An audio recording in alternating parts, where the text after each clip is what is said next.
এরপরে আল্লাহর নবী বলেন, মুনাফিকদের হাতে রাষ্ট্রীয় ক্ষমতা চলে যাবে, মুনাফিকরা সব জায়গায় নেতা হয়ে যাবে, ইসলামের কোনো আইন কোথাও চলবে না। কথা ঠিক কিনা?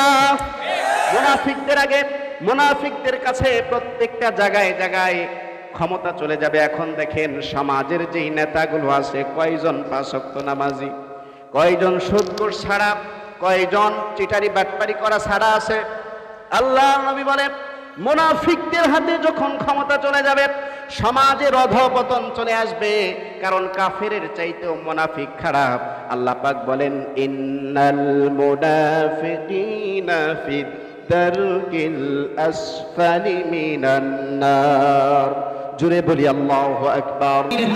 কাফেররা তো ইসলামের প্রকাশ্য শত্রু, কিন্তু মুনাফিকেরা আছে আপনার সাথে, কিন্তু আপনার সাথে থেকে আপনার পিঠের মধ্যে ছুরি মারবে। কথা ঠিক কিনা?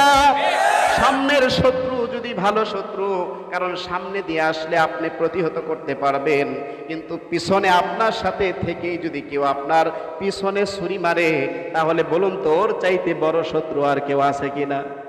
একসাথেই খায়, একসাথেই ঘুরে, কিন্তু একসাথেই টুপি পরে, একসাথেই জুব্বা পরে, পাগড়ি পরে, কিন্তু সে মুনাফিক। কথা ঠিক কিনা? কিয়ামতের আগে